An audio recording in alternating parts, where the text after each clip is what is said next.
cada uno de nosotros. Lo pedimos todo en el precioso nombre de Cristo Jesús. Amén. Llegó el día. Llegó el día. Llegó el día de Pentecostés. Después de una espera de 10 días, desde la ascensión de Cristo, que había estado 40 días con ellos, entonces después de una espera de 10 días, después de la ascensión, que habían estado los discípulos esperando la promesa del Padre, después de una espera quizá de algunos meses desde la primera vez que Cristo había hablado de que el Espíritu Santo iba a venir, después de unos 4 años desde que Juan el Bautista anunciara que Cristo os bautizaría con Espíritu Santo y fuego, ya habían pasado 4 años seguramente de eso, después de algunos siglos, desde que Joel el profeta anunciara que el Espíritu Santo sería derramado sobre toda persona, y después de miles de años, 4000 años quizás, desde que Adán y Eva tuvieran esa experiencia de estar llenos del aliento de vida y ese espíritu de santidad, llegó el día. Llegó el día. Y esa palabra que dice cuando llegó es más que simplemente llegó, es una palabra que se utiliza para decir que algo se había cumplido, cuando se cumplió el día de Pentecostés. Y es que este es un día importantísimo.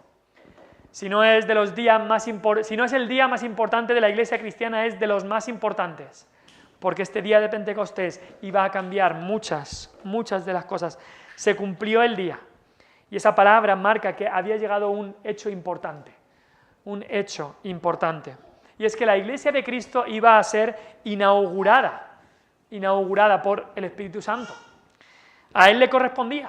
Cristo había hecho la obra de dar su vida por su Iglesia, Cristo había prometido que Él edificaría su Iglesia, pero Él había dado su vida por su Iglesia. Él había muerto por su pueblo, por su Iglesia, pero ahora esa Iglesia debía comenzar. Ahora esa Iglesia debía comenzar a andar con Cristo en el cielo, pero como Él había dicho, no os dejaré huérfanos, yo enviaré mi Espíritu. Y este día iba a marcar un antes y un después. Este día iba a ser el día en que los discípulos serían empoderados con el poder del Espíritu Santo. Sería el día en que ellos iban a tener entonces ahora la morada del Espíritu Santo en su vida. Y al Espíritu Santo le correspondía, si se puede decir así, inaugurar este gran día. El que es el guía del pueblo de Dios, el que es el consolador, iba a inaugurar este día. Como a veces se trae a alguien para que corte el lazo de una inauguración, muchas veces el que corta el lazo no es el más importante para nada, sino que traen a lo mejor a un político o a quien sea para que simplemente corte el lazo y se inaugure algo. Pero el que iba a cortar el lazo, el que iba a inaugurar este día, esta nueva era, es el que iba a obrar, es el que más iba a obrar, que es el Espíritu Santo. Así que por eso hemos llamado a esta predicación o a este estudio, y también a los próximos que vamos a ver, y todo el capítulo 2 nos habla de cómo el Espíritu Santo es derramado. Y de alguna manera el Señor estaba viniendo a su templo. No sé si os acordáis, en el Antiguo Testamento, si habéis leído la historia del Antiguo Testamento de cómo el tabernáculo se erigía. Y vale, el tabernáculo era simplemente, pues, materia, era simplemente, pues, que si unas telas, que si unos objetos, pero lo importante era cuando la presencia de Dios venía al tabernáculo. La columna de nube y la columna de fuego, que después vamos a ver algo de eso. Y lo mismo pasaba en el templo. Salomón podía construir ese templo tan bonito, pero lo importante era cuando la presencia de Dios venía a ese templo. El libro de Ezequiel nos narra la tragedia de que Dios dice: mi presencia se ha ido del templo. Sí, el templo sigue estando ahí, pero yo ya no estoy ahí. Y ahora, en este momento de Pentecostés, el Señor estaba viniendo a su templo. Pero el templo ya no era un lugar físico. Ahora el templo era el corazón de cada creyente, como vamos a ver. No era una construcción, su templo y su morada es ahora cada cristiano. Cada cristiano. Y hoy, igual que en Pentecostés, necesitamos desesperadamente ser llenos del Espíritu Santo. Ahora, es verdad que si conoces a Cristo, su Espíritu mora en ti, vive en ti. Tu vida, tu corazón, es la casa del Espíritu Santo. Pero una cosa es que el Espíritu Santo viva en tu casa y otra cosa es que el Espíritu Santo llene toda tu casa. Y es diferente. Si eres cristiano, el Espíritu Santo vive en tu corazón. pero como cristianos cada día debemos querer que el Espíritu Santo llene toda nuestra vida, todo nuestro corazón. Entonces, aquí vemos cómo el Espíritu Santo fue derramado. Tengo cinco puntos, cinco titulares que quiero dejar con vosotros en el día de hoy. En primer lugar, el significado y los paralelismos que encontramos en este día de Pentecostés. ¿Qué se celebraba en este día de Pentecostés? Pues penta significa 5, significa 50. Pente nos habla de 50. Y este día de Pentecostés se celebraba 50 días después del día de reposo que había en la Pascua. La Pascua se celebraba y había un día de reposo, pues el día de Pentecostés se celebraba 50 días. En realidad eran 7 semanas, 7 por 7, 49, y un día más. Entonces Levítico 23 nos dice de esto, nos dice, y contaréis desde el día que sigue al día de reposo, desde el día en que ofrecisteis la gavilla de la ofrenda mecida, 7 semanas cumplidas serán. O sea, desde el día después, 7 semanas, 49 días, 49 más 1, 50. Por eso se llamaba Pentecostés. Y también se llamaba la fiesta de las semanas, o la fiesta de las primicias. Era una de las 3 fiestas anuales que tenían los judíos. Tenían la Pascua, tenían Pentecostés y luego tenían la fiesta de los tabernáculos. Pues Pentecostés, aunque no se llamaba así en el Antiguo Testamento, pero era una de estas 3 fiestas anuales. Y si lo piensas, si era 50 días después del día de reposo de la Pascua, Pentecostés siempre caía el primer día de la semana, porque era el empezar de algo nuevo. Así que vamos a ver qué significativo era esto, porque Pentecostés aquí fue el empezar de una era completamente nueva. Era también un tiempo de alegrarse. En Levítico creo que es que Dios le dice a su pueblo que este es tiempo de alegrarse, de gozo. Y sabemos que Jerusalén estaba lleno de gente. Los historiadores dicen que quizá podría llegar hasta 1 millón de personas que venían a Jerusalén para esta fiesta. Aunque Jerusalén quizá tenía 150.000 personas o algo así, pero para la fiesta venía muchísima gente. También hay un paralelismo en la fiesta de Pentecostés porque, según la tradición judía, el día de Pentecostés fue el día en que Dios le dio a Moisés la ley en el Sinaí. ¿Os acordáis del Sinaí, que Moisés subió al monte y le dio las 2 tablas de la ley? Pues muchos creen que ese día era 50 días después del día de reposo de la Pascua. Y si estudiamos los pasajes de Éxodo 19, justo antes de que se dé la ley, nos confirman esos capítulos que era así, porque habla de que cuando llegaron ahí al monte Sinaí sería unos 45 días después de la Pascua, esa Pascua que habían tenido en Egipto, donde mataron los corderos y pudieron salir de Egipto libres. Y 45 días después llegaron a Sinaí. Y si cuentan los días que estuvieron en Sinaí hasta que Moisés recibió la ley, seguramente fue más o menos este día de Pentecostés. Así que había un claro paralelismo entre la ley siendo dada y esta fiesta de Pentecostés. Y si piensas un poco con lo que vamos a leer en el día de hoy y con lo que vamos a ver en las próximas semanas, algunos teólogos han señalado que hay mucho paralelismo entre Dios dando la ley en el monte Sinaí y lo que ocurre aquí en Pentecostés. Como Dios apareció en truenos, fuego y viento en Sinaí, vemos a Dios apareciendo en Pentecostés en un viento recio y en lenguas de fuego y en un gran estruendo. Como el pueblo estaba expectante en Sinaí, que estaba diciendo, tenemos miedo, y estaban expectantes a ver lo que pasaba en este monte, también en Pentecostés el pueblo y todo Jerusalén estaba atónitos y maravillados, tanto que dicen en el versículo 12, ¿qué quiere decir eso? Estaban perplejos y atónitos. Como Dios dio su ley escrita en tablas en Sinaí, ahora Dios dio al Espíritu Santo que nos daría la ley en el corazón. Así que hay bastante paralelismo, similitud entre lo que pasó en Sinaí, cuando Dios dio la ley, y lo que pasó aquí en Pentecostés. Y seguramente los días en el año fueron muy parecidos, si no es exactamente el mismo, unos 50 días después de la Pascua. Pero también hay algunas diferencias que nos hacen pensar. ¿Sabéis que en Sinaí, cuando Moisés bajó del monte, ¿sabéis lo que había pasado? ¿Qué había hecho el pueblo? El pueblo se había hecho el becerro y hubo un gran juicio de Dios. Tanto es así, por esa idolatría, por esa fiesta depravada que había hecho el pueblo, el juicio de Dios hizo que 3.000 personas murieran. ¿Qué pasó en Pentecostés? 3.000 personas recibieron la vida. Justo lo contrario, el mismo número, pero justo lo contrario.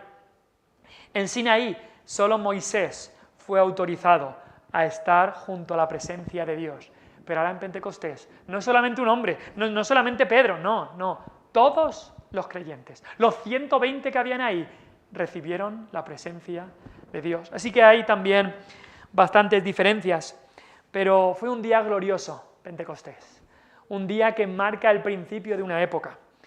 Y lo bueno es que nosotros, como creyentes del nuevo pacto, no estamos bajo el antiguo pacto de Sinaí. Como dice el libro de Hebreos, no hemos venido al monte que ardía con fuego, sino que hemos venido a la Sión celestial.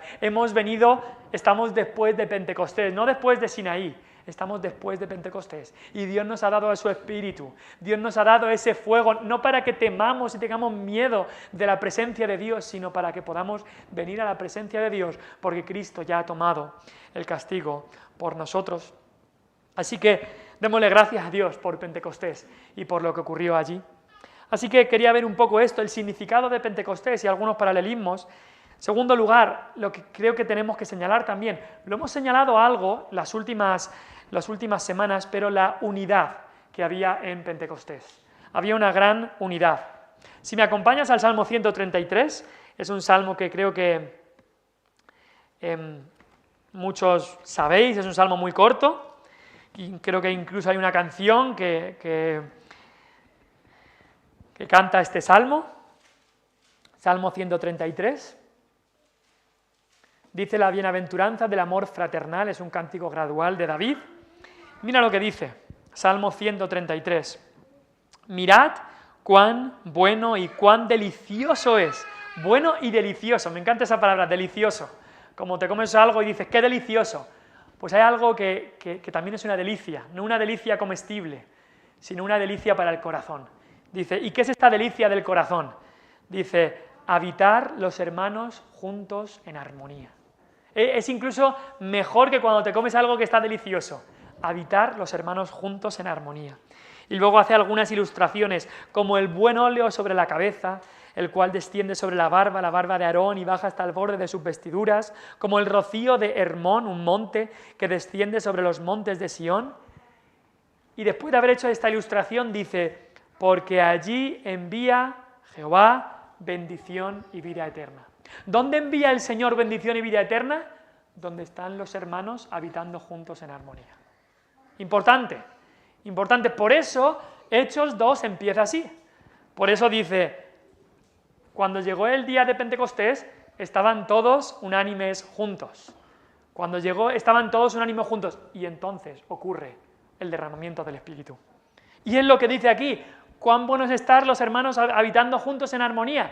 Allí envía el Señor bendición. ¿Y cuál es la conclusión de eso? Que si los hermanos no habitan juntos en armonía, allí no envía el Señor bendición.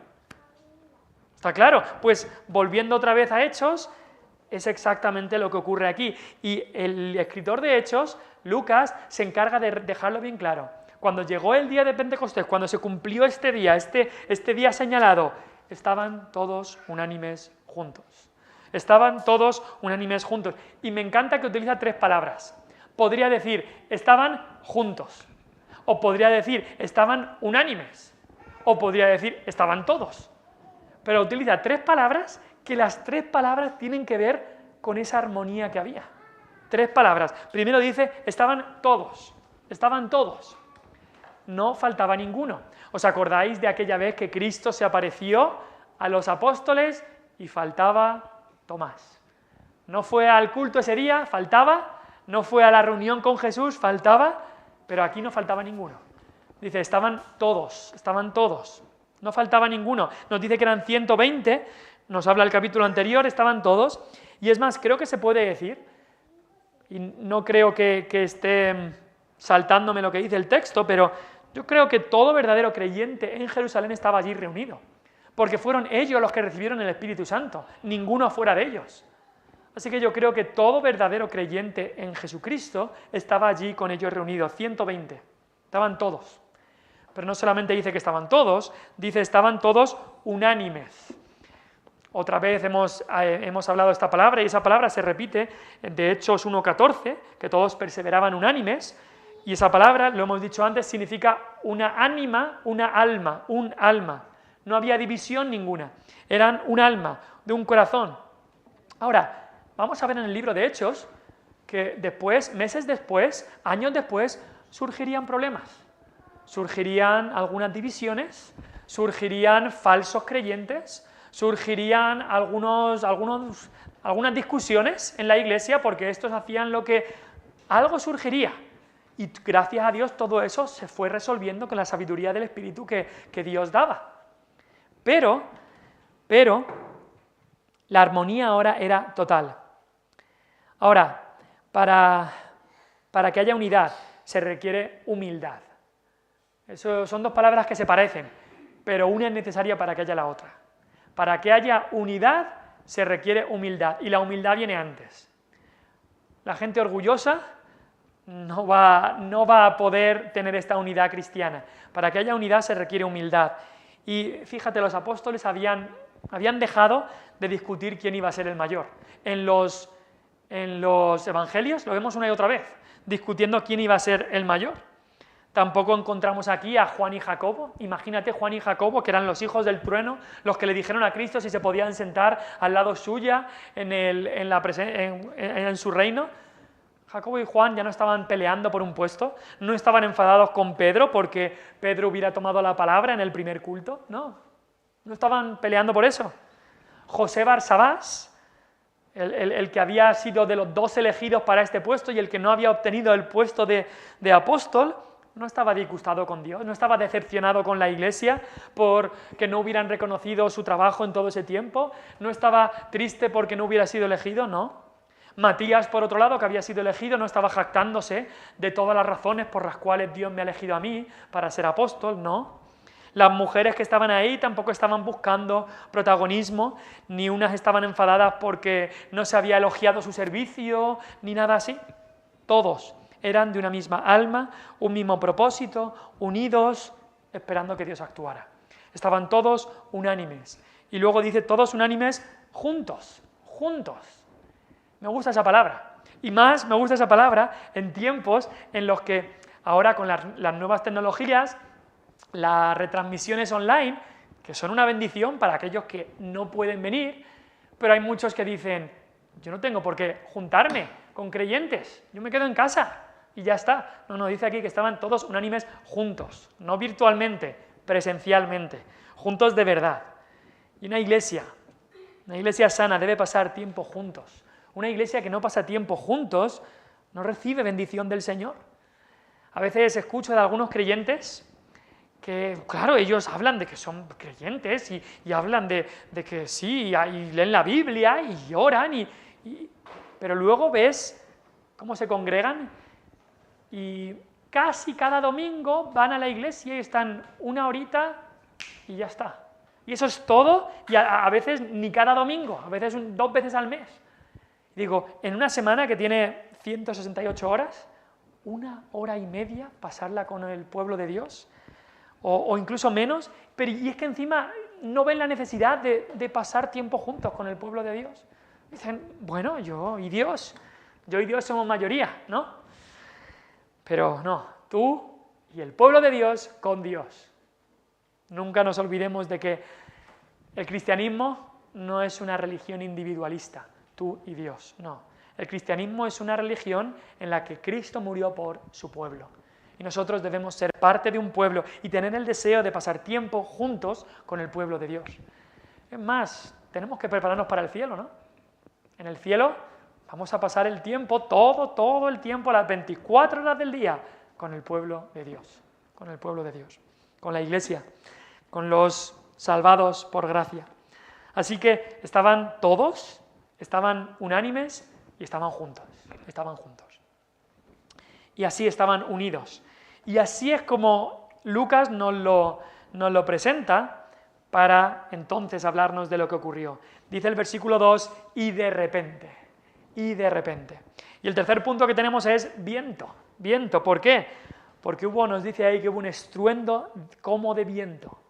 Un estruendo como de viento. Esta es la primera señal que ocurrió aquí, el primer milagro, o señal, quizás es la palabra que debemos utilizar. Dice el versículo 2, y de repente vino del cielo un estruendo como de un viento recio que soplaba, el cual llenó toda la casa donde estaban sentados. No sé si habéis visto las noticias, pero cuando llegue la noche en Florida, en Estados Unidos, están esperando que el huracán, creo que se llama Milton, va a llegar y puede ser que dicen que sea el peor huracán en 100 años en esa zona. Y están esperando ya que el huracán cree muchísima destrucción, caos, quizá muertes, desastre, horrible. Un huracán es un viento con una velocidad tremenda, huracanado, pero aquí encontramos un viento en el versículo 2 y un estruendo, dice, de un viento recio que soplaba. Y si piensas, trajo justo lo contrario. Trajo justo lo contrario. Un huracán trae todo esto que hemos dicho, pero este viento de Pentecostés, este viento del Espíritu trajo orden, trajo vida, trajo salvación. Eso es lo que trajo. Este viento que soplaba en Pentecostés no venía ni de levante, ni de poniente, ni del norte, ni del sur. Dice ahí un viento, vino del cielo, un estruendo como de un viento recio. ¿De dónde vino? Del cielo, del cielo. De ningún lado del cielo venía. Era Dios que había actuado. Era Dios que lo había enviado. Ahora, pensando en el viento, desde el principio, el Espíritu de Dios, que es la tercera persona de la Santa Trinidad, ha sido descrito o simbolizado como viento o como aire. Es más, la palabra griega que se traduce por espíritu, en el griego, es la palabra neuma. Y si sabes lo que es un neumático, se llama así porque tiene aire. Si vas al neumólogo, es porque tienes problemas con los pulmones y demás, lo que te da el aire, con lo que respiras. La neumonía es que tienes problemas con lo que te da el aire. Entonces, la palabra neuma en griego significa viento. Y al mismo espíritu, esa es la palabra griega, neuma. Nos habla de viento, nos habla de aire.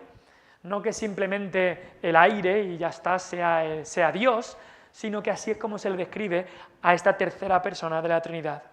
Y si vamos un poco a la historia, en el principio de la historia del universo, Génesis 1, versículo 2, nos dice que todo estaba caos, todo era oscuridad caótica, y nos dice, pero el Espíritu se movía sobre la faz de las aguas. Ahí estaba el Espíritu en control. Aunque había caos, el Espíritu estaba en control, porque por el poder del Espíritu es que todas las cosas iban a ser creadas. Cuando Adán fue formado del polvo de la tierra, nos dice, sopló Dios en su nariz aliento de vida. Espíritu, le dio espíritu. Cuando Ezequiel, el profeta, vio una visión con muchísimos huesos secos, quizá os acordáis, al profetizar, pues esos huesos secos se fueron formando esqueletos y se añadió carne y tendones, pero dice, no tenían vida, no tenían espíritu. Y Ezequiel entonces profetizó una segunda vez y dijo, Espíritu, ven de los 4 vientos y sopla sobre estos muertos y vivirán. Y en esta visión estos muertos vivieron. También Cristo mismo había hablado del Espíritu como viento, como aire. Cuando Cristo estaba hablando con Nicodemo, ¿os acordáis en ese pasaje famoso de Juan 3, donde al final le dice, porque de tal manera amó Dios al mundo, que ha dado a su Hijo unigénito, para que todos los que crean en Él no se pierdan, mas tenga vida eterna? Antes de eso, Cristo le dice a Nicodemo, te es necesario nacer de nuevo. Le dice, necesitas nacer del Espíritu.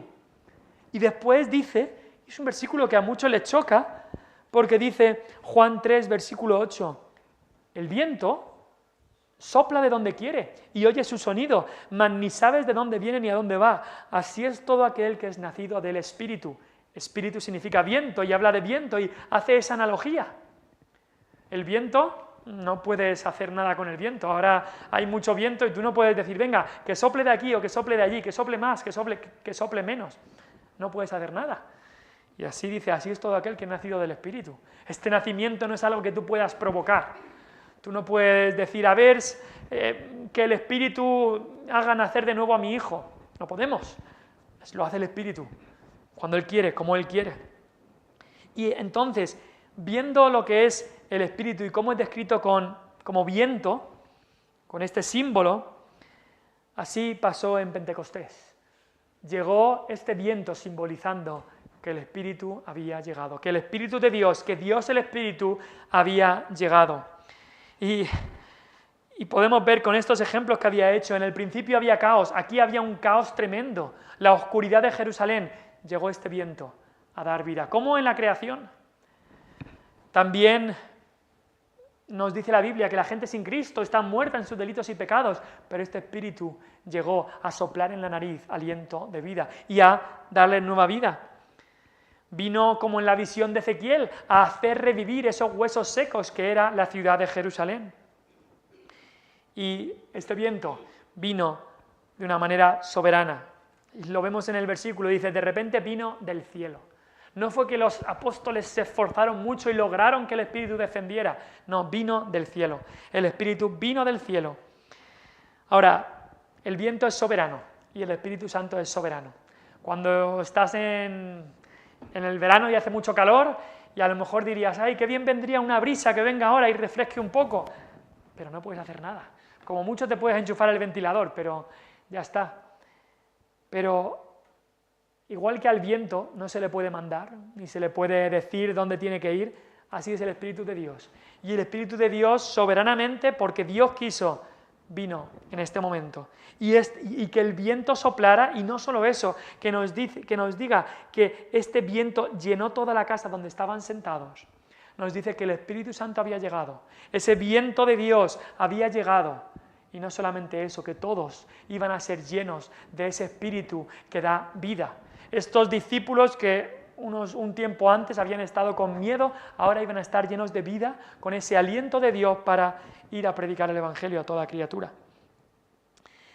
Ahora, hay algo más que ocurrió. La segunda señal que vemos aquí, nos dice el versículo 3, y se les aparecieron lenguas repartidas como de fuego, asentándose sobre cada uno de ellos. Se les aparecieron lenguas repartidas como de fuego, asentándose sobre cada uno de ellos. Esta es la segunda señal que vemos que ocurre en este día de Pentecostés. La primera fue el viento, un estruendo, se escuchaba un viento grande, tanto que vamos a ver en las próximas semanas que muchos de los de Jerusalén estaban atónitos, ¿qué es lo que pasa aquí? Pero no solamente eso, la segunda señal fue fuego, fuego. Ahora, el fuego en la Biblia de muchas maneras está asociado con la presencia de Dios, con la presencia de Dios. ¿Os acordáis de Abraham? En Génesis 15, Dios hizo un pacto con Abraham. Un pacto, un acuerdo, un compromiso, pero que era unilateral. Unilateral significaba que Dios hacía el pacto con Abraham y sí o sí yo voy a cumplir este pacto. Y Abraham en ese tiempo pues tuvo mucho sueño y como que se durmió, y cuando se levantó, abrió los ojos, vio que estaban las partes divididas de los animales, que es como se hacía un pacto, dice, y veía un fuego, dice, se veía una antorcha de fuego que pasaba por entre los animales divididos, simbolizando la presencia de Dios. El fuego simbolizaba que Dios decía, yo paso por en medio de los animales, yo solo hago el pacto. Lo normal en un pacto es que pusieran los animales del sacrificio partidos en los dos lados y las dos personas que iban a hacer el pacto pasaban por en medio de los animales. Pero en este pacto dijo Dios, yo lo voy a cumplir, yo solo seré el que cumpliré el pacto. Viene de Dios, pero vemos ahí cómo la presencia de Dios se simbolizaba con la antorcha de fuego. Lo vemos también con Moisés en la zarza. ¿Os acordáis de esa zarza que ardía? ¿Y qué significaba eso? Que Dios estaba allí. Esa zarza que ardía y no se consumía, tanto es que Moisés escucha la voz que Dios le dice, quita el calzado de tus pies, porque el lugar que estás es tierra santa. Dios estaba allí y eso se simbolizaba con el fuego. Esto es un poco una ilustración de lo que ocurría ahí en la zarza. Después, en Éxodo 13, versículo 22, leemos de la columna de fuego. Cuando Israel salió de Egipto, Dios puso una columna de fuego por la noche y una columna de nube por el día.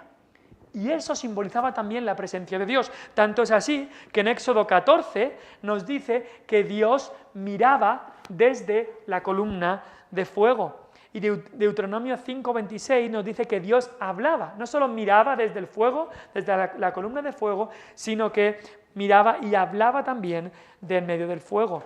Y esta columna estuvo en el tabernáculo, seguramente allí en el lugar santísimo estaba esta columna de fuego, que otra vez simbolizaba la presencia del Señor. También, por ejemplo, en la estructura del tabernáculo, Dios dijo, el fuego arderá continuamente sobre el altar, para simbolizar que Dios iba a estar presente allí. ¿Os acordáis con Elías y los profetas de Baal? Se tenía que demostrar quién era el verdadero Dios. ¿Dónde estaba Dios? ¿Estaba con los de Baal? ¿Los de Baal tenían el verdadero Dios? ¿O era Jehová el verdadero Dios? Y dijeron, el Dios que responda con fuego, ese es Dios.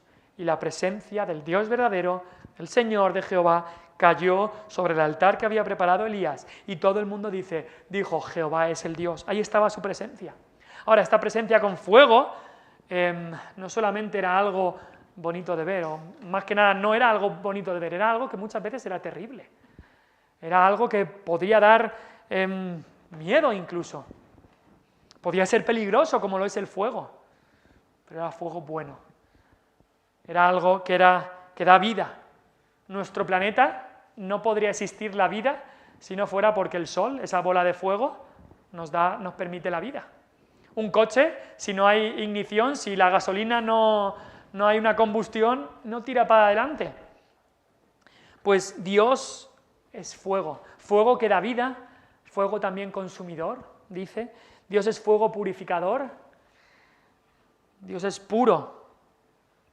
Y también incluso vemos el fuego en la Biblia, en Génesis 3:24. Cuando Adán y Eva habían pecado, tuvieron que salir del huerto del Edén y había una espada de fuego que se revolvía a todos lados para separarles de la presencia de Dios. Así que la Biblia habla de Dios como fuego y compara a Dios con fuego. Hebreos 12:29 también lo dice así.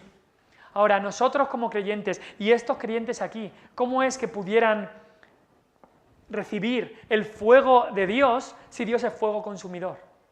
¿Cómo puedes recibir ese espíritu que está simbolizado con el fuego si somos pecadores? Pues la respuesta a eso es porque Cristo mismo sufrió ese fuego de alguna manera en la cruz, sufrió el infierno por nosotros en la cruz. Entonces, porque Cristo llevó esa ira de Dios, ahora estos creyentes podían recibir este Espíritu Santo y no ser condenados por ello, podían tener la misma presencia de Dios en su vida, en su corazón. ¿Os acordáis de aquellos que se intentaron acercar a la presencia de Dios en el Antiguo Testamento y que eran pecadores y que no tenían sus pecados limpiados? Ocurrió una vez que el arca que simbolizaba la presencia de Dios, unos de una ciudad comenzaron a mirar dentro del arca y Dios castigó a muchísimos ahí. Porque tú no te puedes acercar a Dios en tus pecados. Necesitas que alguien te limpie y entonces puedes acercar a Dios. Necesitas que Cristo te limpie de pecado y entonces puedes estar con la presencia de Dios en ti. Y esto es lo que ocurrió en Pentecostés. Estas personas que habían creído en Cristo como aquel que llevó mis pecados, como aquel que sufrió el fuego de la ira de Dios por mí, ahora podían recibir la presencia de Dios en sus corazones. Y por eso dice el versículo 3, se les aparecieron lenguas repartidas como de fuego, asentándose sobre cada uno de ellos. Ahora, algo diferente ocurrió aquí de lo que ocurría en el Antiguo Testamento. Porque la presencia del fuego, de la columna de fuego, de la zarza ardiendo, estaba solo en un lugar, en el Antiguo Testamento. Tenías que ir al templo para ver el fuego que no paraba de arder allí en el templo. Pero aquí no está en un solo lugar, está en muchos lugares. Está en cada una de las 120 personas que estaban allí reunidas. Y hay algo que aprendí hoy al estudiar este texto, el versículo 3, dice, se les aparecieron lenguas repartidas. Y la palabra repartidas está en un tiempo verbal como de algo que pasó en ese tiempo. es un verbo, más que un adjetivo, es un verbo. Entonces se pudiera muy bien traducir este versículo diciendo, y se les aparecieron lenguas que se repartieron, asentándose sobre cada uno de ellos. Y estaba leyendo a un estudioso del griego bíblico que dijo que esa apariencia de fuego se presentó al principio en un solo cuerpo, en un solo ente, y después, de repente, se dividió y se repartió en una dirección a otra, de tal manera que una porción se asentó en cada persona que estaba presente. Lo que nos está diciendo aquí es que este fuego vino como uno solo, pero después se repartió, fue repartiéndose a cada uno de los 120 que estaban allí. Y eso estaba simbolizando el cambio entre el Antiguo Testamento y el Nuevo Testamento. En el Antiguo Testamento, tú querías estar cerca de la presencia de Dios, tenías que ir al templo, tenías que ir ahí, y ahí estaba la presencia de Dios. Ahí estaban todos los ritos que se hacían, el sacrificio del cordero, ahí estaba el altar del incienso, en el tabernáculo estaba la columna de nube, la columna de fuego. Querías ir a la presencia de Dios, tenías que ir a un lugar físico, allí estaba la presencia de Dios. Pero en el Nuevo Pacto, en el Nuevo Testamento, este edificio que tenemos aquí, Dios no ha dicho que la presencia de Dios está en un edificio. No, la presencia de Dios está en el corazón de cada verdadero creyente. Ese es un gran cambio, porque ya no es solamente que tengas que ir a un lugar para poder tener la presencia de Dios, es que Dios mora en ti. Dios mora en ti. Piensa en la bendición que es eso y en lo que estaba enseñando. Dios había venido a su templo. Su presencia ya no estaría en un lugar físico, no estaría en los templos ni en los rituales del Antiguo Testamento, sino en los corazones de cada creyente. Cristiano, aquí tienes al Espíritu Santo viviendo dentro de ti. Y es una fuente de bendiciones que muchas veces no utilizamos. No dejamos a un lado, entristecemos al Espíritu Santo, menospreciamos lo que Dios nos ha dado y muchas veces, como dice también la palabra de Dios, apagamos el Espíritu. Dice Pablo, no apaguéis el Espíritu, porque el Espíritu es como este fuego. Por eso es un símbolo del Espíritu Santo el fuego, y por eso el apóstol Pablo dice, no apaguéis. Como se puede apagar un fuego, también puedes apagar el Espíritu Santo. No del todo, porque si eres verdadero creyente, siempre habrá, aunque sea una llamita pequeña, algo que el Espíritu Santo esté mostrándote, pero sí que puedes apagar y dejarlo en una condición que no sea luz. Ahora, fíjate este fuego, el fuego ¿qué hace? El fuego da luz y da calor. Y estos discípulos, que estaban quizá algunos fríos, antes de que Cristo ascendiera nos dice que algunos dudaban, Mateo 28, estos discípulos después de ser llenos del Espíritu Santo, después de recibir estas lenguas de fuego, después de recibir el Espíritu Santo que se simboliza con esta señal del fuego que había aparecido, fueron directos a predicar el Evangelio a toda criatura. No importaba que los latigaran, que los apedrearan, que se metieran con ellos, que perdieran bienes, que fueran menospreciados, allí iban a ir ellos. Igual que esas lenguas de fuego aparecieron, Dios les dio unas lenguas que pudieran predicar el Evangelio, llenas del Espíritu Santo. Un corazón para dar toda su vida por Cristo, hasta las últimas consecuencias. Tenían al Espíritu Santo, el fuego había llegado. Desgraciadamente muchas veces nosotros nos enfriamos. Por eso hablamos de enfriarnos, porque es una buena ilustración. Nos enfriamos, no hay fuego dentro de nosotros. Me acuerdo del profeta Jeremías. El profeta Jeremías decía que por todo lo que había sufrido llegó un momento en el que dijo, Señor, quiero olvidarme ya de todo esto de profetizar, quiero olvidarme de este trabajo que tú me has mandado de predicar, me voy a meter a otra cosa. Dice, pero había en mí un fuego, intenté sufrirlo y no pude. El fuego era más fuerte que él. Intentó a ver si lo puedo apagar, a ver si puedo. Dice, no, el fuego del Espíritu que había en él pudo más y siguió predicando la palabra a toda criatura. Allí el profeta Jeremías. Así que esta es la segunda señal que había ocurrido. Primero la señal de viento y después la señal de fuego. ¿Y qué nos dice entonces el versículo 4, que estaremos viendo ya la semana que viene? Dice, y fueron todos llenos del Espíritu Santo. Fueron llenos. Necesitamos ser llenos del Espíritu Santo. Si vienes conmigo a Efesios, Efesios 5, versículo 18. Algo importante que tenemos que reconocer, en la Biblia nunca se nos dice que los cristianos deben buscar que el Espíritu Santo viva en ti. No, porque el Espíritu Santo ya vive en ti si eres cristiano. Pablo no dice, buscad que el Espíritu Santo os bautice, tampoco dice eso. Pero lo que sí que dice Pablo es que busquemos ser llenos del Espíritu Santo. Y es lo que decíamos, necesitamos cada día ser llenos, somos como una vasija rota. Tú llenas una vasija rota y en el momento está llena, pero ¿qué le pasa si tú llegas en un día? Pues que las grietas que tiene se ha ido saliendo el agua. Y nosotros somos vasijas rotas, como dice 2 Corintios 4, somos vasos de barro y muchas veces perdemos, apagamos el espíritu, dejamos que el espíritu se vaya por nuestras grietas, que si lo podemos decir así. Y por eso cada día necesitamos llenarnos y llenarnos más. Y ahí en el versículo 18 de Efesios 5, comparándolo con cómo una persona se llena de vino y cómo el vino controla a esa persona, dice, no os embriaguéis con vino, en lo cual hay disolución. No os llenéis con vino para que el vino os controle. Y eso hay disolución, te puede llevar a otros males que trae la borrachera. Dice, no os llenéis con vino, antes bien sed llenos del Espíritu Santo. Eso es lo que debes querer llenarte. Y el Espíritu Santo sí que te controlará. Como el vino te controla para lo malo, como el alcohol te puede controlar para cualquier tipo de pecado, dice, así el Espíritu te llena y te controlará para cualquier tipo de virtud, para todo tipo de fruto bueno. Por eso debemos ser llenos y buscar ser llenos cada día. Ahora, una pregunta y con esto acabo, y hablaremos un poco más la semana que viene en cuanto a eso. ¿Hay alguna, como algo de discusión o hay debate en cuanto a la obra de Pentecostés?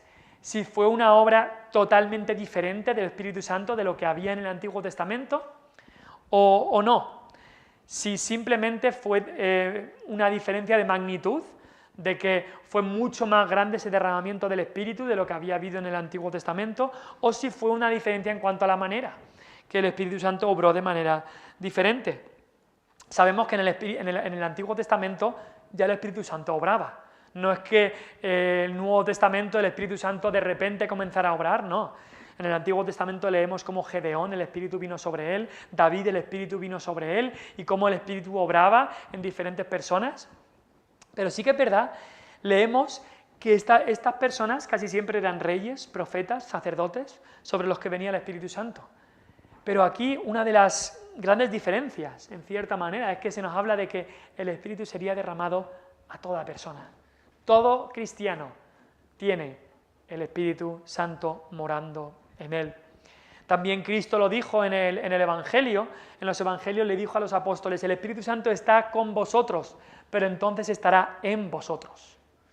Difícil saber exactamente cómo funciona todo eso, pero hay una diferencia de lo que tenemos a partir de Pentecostés a lo que teníamos antes.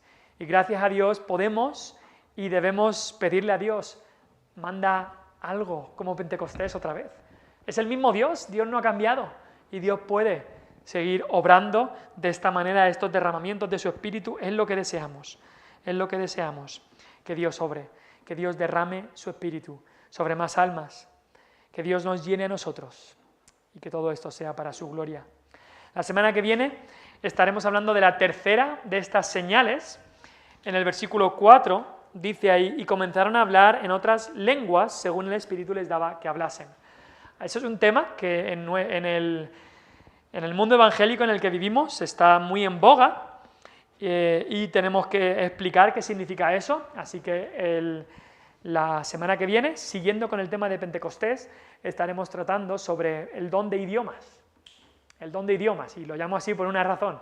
El don de idiomas que Dios dio a la iglesia primitiva, y esta que fue la tercera y última señal. La primera fue el viento, la segunda fue el fuego y la tercera fue este don de idiomas, lenguas conocidas que hablaron los apóstoles, y bueno, no sé si solo los apóstoles, sino quizá todos los que estaban allí reunidos. Todo fue para hablar de que el Espíritu Santo había llegado, había sido derramado. Así que ya hablaremos un poco más de eso la semana que viene, lo dejamos por ahí.